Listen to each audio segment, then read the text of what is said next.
Antes de mais nada, primeiro o reino. Lembram do livro de Gênesis que começamos o primeiro episódio? Pois é, ele não terminou.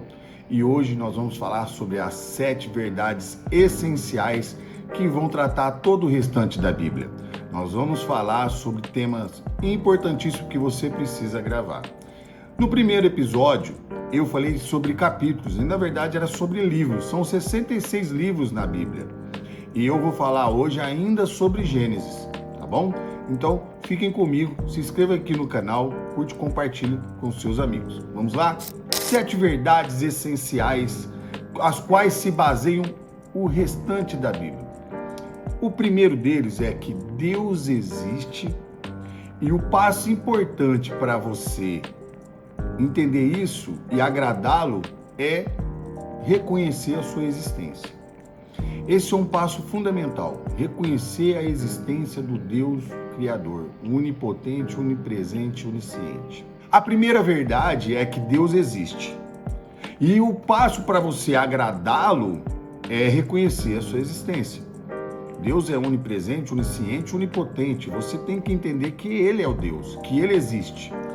A segunda verdade é que Deus, Ele existia antes, continuará existindo mesmo depois do fim do universo.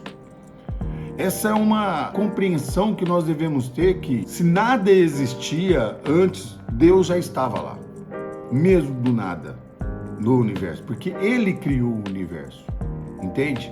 Às vezes a pessoa pensa, nossa, mas como? Porque você vai ver aqui na frente como Deus é misterioso. A terceira verdade é que Ele é o principal personagem da criação. Aqui Ele é o sujeito do primeiro verbo. Ele é o sujeito de mais verbos citados na Bíblia. A gente vai entender que a quarta verdade, que como Criador, Deus fez algo que o homem jamais faria. Ou seja, humanamente é impossível fazer o que Deus fez. Nós vamos ver depois, no decorrer desse estudo, como que Deus criou o homem, os animais e o que Ele deixou de desígnio para o homem. A quinta verdade é que Deus é misterioso, né? Que a palavra hebraica para Deus seja plural, né? No hebraico, a palavra que significa Deus, ela é plural, na verdade, se trata da sua essência única divina, que Ele é singular. Ele é singular. Mas talvez seja aí uma pequena revelação da essência trinitária de Deus. Ou seja, Pai, Filho e Espírito Santo. Então, Ele é 3 pessoas divinas em uma única essência divina. Isso é importantíssimo a gente entender e compreender. A sexta verdade é que Deus é o Criador dos céus e da terra. Ele não simplesmente pegou uma matéria e modificou ela. Ele criou do nada. Ele trouxe a matéria da sua existência do nada. Ele chamou a matéria. Ele não pegou algo que já existia e transformou como o ser humano faz. Eu não pego alguns elementos e faço uma liga metálica e ali crio o aço carbono. Não. Deus criou tudo, do zero, do nada. Ele sim tem essa capacidade. Nós, seres humanos, não temos essa capacidade. E a sétima é que Deus não é dependente do universo, mas o universo é dependente de Deus. Tudo aquilo que rege a Bíblia daqui para frente são essas 7 verdades. Que Deus, Ele existe. Que Deus, para você agradá-lo, você tem que reconhecer a sua existência. Ele já existia antes e vai continuar existindo mesmo depois que todo o universo se for. Que terceiro, Ele é o principal personagem da Bíblia. Quarto, como Criador, tudo que Ele fez, humano nenhum jamais faria. Ele é misterioso e Ele é trino, ou seja, tem 3 essências divinas em uma essência única. Que sexto, Ele é o Criador que traz tudo que se cria do nada. E sétimo, que o universo é dependente de Deus. Então todas essas 7 verdades essenciais é o que vai reger o restante da Bíblia. Anotem e guardem essas 7 verdades. Agora nós vamos entrar no decorrer do capítulo de Gênesis. Agora eu vou começar com Gênesis 1:26. Façamos o homem conforme a nossa imagem e a nossa semelhança. O que Deus está falando aqui agora? Nós somos corpo, alma e espírito. A gente vai entender lá na frente que Deus veio na terra através de Jesus Cristo pela terceira vez e andou sobre a terra, né? Através de Cristo. Nós vamos entender que esse corpo que nós temos, carne e osso, foi feito por Deus. Deus o criou e pegou os elementos do barro e fez o homem e deu o sopro de vida nele. Mas olha só o que ele fala, né? Ele fala para você ter domínio. Aqui é algo que a maioria das pessoas não tomam para si, não pegam esta promessa de Deus para o homem e essa ordenança, vamos dizer assim, que ele diz para que o homem tenha domínio sobre os peixes do mar, sobre as aves do céu, sobre todo o gado e sobre todo animal que rasteja na terra e tenha domínio sobre toda a terra. Então você aí, meu amigo, você aí, minha amiga, você tem que ter domínio sobre a terra. Você tem que ter domínio sobre onde você pisa. Você tem que ter domínio sobre as suas coisas. Você não pode ser refém de sentimento. Você não pode ser refém de situações. Você não pode ser refém da sua própria mente quando ela está bloqueada, quando ela não consegue enxergar a solução para os seus problemas. Você não pode ser refém de si mesmo. Porque quando isso acontece, é sinal que o inimigo e a serpente estão bloqueando essa visão para que você não enxergue Deus na sua totalidade, na sua plenitude. Entende? Quando a gente falou das 7 verdades essenciais, lembre-se que Deus existe e continuará existindo. Nada é tão poderoso quanto Deus. E se a gente entender que foi necessário tudo isso aqui acontecer para que lá na frente Jesus viesse e levasse consigo todos os pecados, todas as enfermidades, eu estou falando todos os pecados, todas as enfermidades, estou falando todas. Você só precisa crer, você só precisa acreditar. Então na tua mente, você precisa ter uma intimidade com o Criador para que isso se revele a você. E aí nós vamos pegar aqui, o nosso estudo, nós vamos para capítulo 1 ainda, no versículo 27. Assim Deus criou a sua própria imagem, a imagem de Deus o criou, macho e fêmea ele os criou. Então Deus fez o homem e fez a mulher.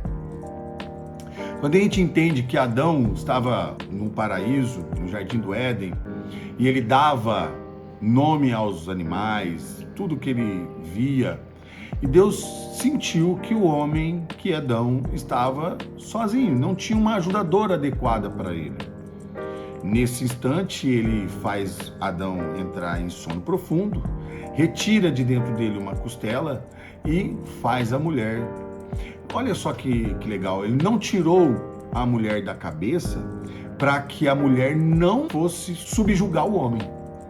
E também não tirou a mulher do pé para que o homem não a pisasse, mas tirou da sua costela, para que sim ele tivesse compaixão e respeito pela sua mulher. Isso é uma das coisas que vai clareando e clarificando o nosso entendimento a respeito da criação. E ele volta a repetir no versículo 1:28. Sede frutíferos, agora ele está ordenando. Sede frutíferos, multiplicai-vos e subjugai a terra e tende domínio sobre a terra. De novo, é para você subjugar a terra.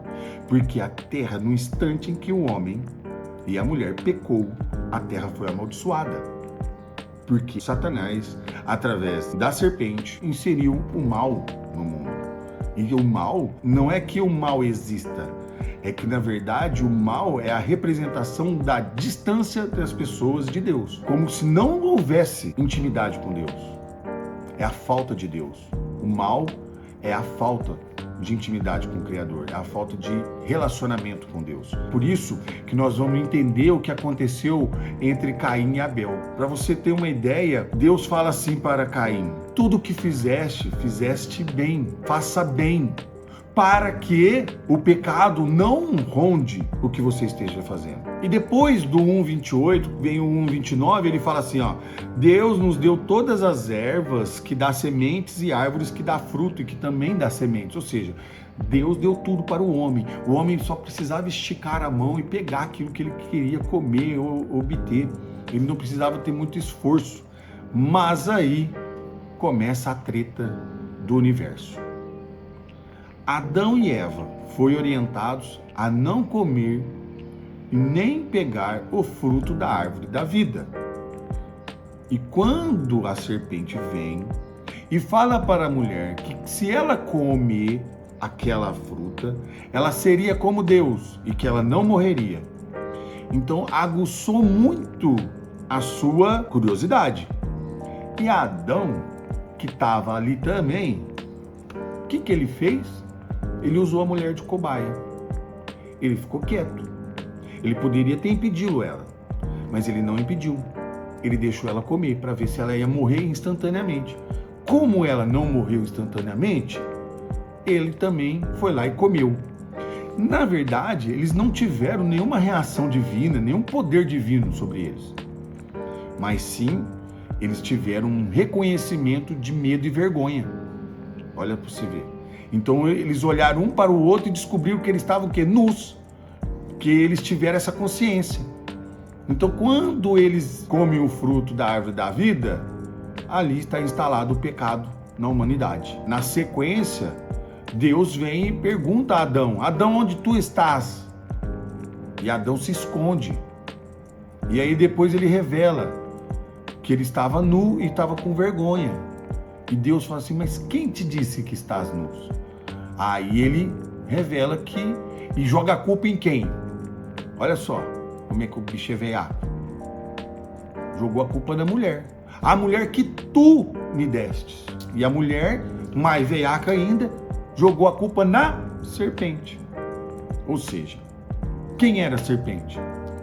Era Satanás, que foi lá e ludibriou a mulher, iludiu ela, assim como hoje, no mundo, o pecado entra nas pessoas por uma ilusão, por uma falsa percepção, por uma falsa realidade de que você vai ter sucesso, de que você vai ser bonito, de que você vai ter dinheiro, de que você vai ter fama, de que você vai ter luxo.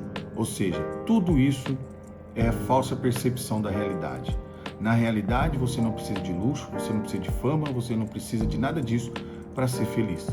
O que você precisa é encontrar o próprio Criador dentro de você, ativá-lo, porque você é a imagem e semelhança dele, e tudo que você quiser alcançar, você sabe que você tem condições, porque Deus habita através do Espírito Santo em você. Então, é clarificante isso na cabeça de uma pessoa quando ela não impõe por esses caminhos. Tá? Então, olha só, depois disso tudo, primeiramente ele fala com quem? Ele condena quem? A serpente. Ele condena a serpente porque o homem será sempre inimigo da serpente e pisará na cabeça da serpente. E Jesus Cristo vem e pisa na cabeça da serpente. Ele cumpre isso. Lá depois, no Novo Testamento, ele cumpre o que foi falado no jardim. O mal é a falta de intimidade com o Criador, é a falta de relacionamento com Deus. E é por isso que nós vamos entender o que aconteceu entre Caim e Abel. Para você ter uma ideia, Deus fala assim para Caim: tudo que fizeste, fizeste bem. Faça bem, para que o pecado não ronde o que você esteja fazendo. Ou seja, Caim tinha sentimentos ruins daquilo que ele fazia pela terra.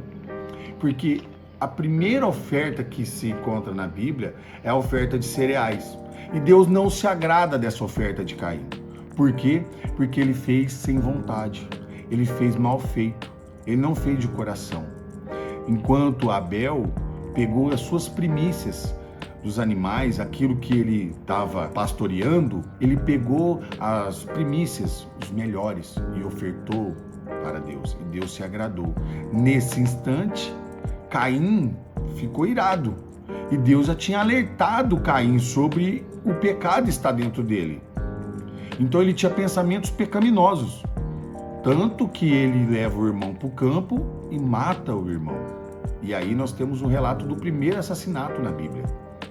E olha só que impressionante que Deus expulsa Caim do jardim do Éden e ele vai para leste do jardim. Deus fala para que ele nunca se encontre em um lugar, que é para ele ser um errante. E Caim, ele fala que quem levantasse contra Caim, que seria vingado mais de 7 vezes. Ou seja, nesse momento, Caim, ele cumpre das ordenanças do Senhor, que é multiplicar a terra. Tanto é que nós vamos na genealogia, tanto de Caim, depois nós vamos ver que depois que Abel foi morto e o sangue de Abel clama por justiça, o Senhor vem até Caim e pergunta onde é que estava o irmão dele, e ele fala: por acaso eu tenho que guardar o meu irmão, que tenho eu para com ele? E ele tinha, porque ele era irmão mais velho. E aí a gente sabe que os irmãos mais velhos têm para com os mais novos a guarda, o cuidado. Tão legal que você vai entendendo e estudando, que você vai ver que após isso, Adão e Eva têm um filho Sete. E na genealogia, eles tiveram filhos com nomes iguais, parecidos, na verdade, similares.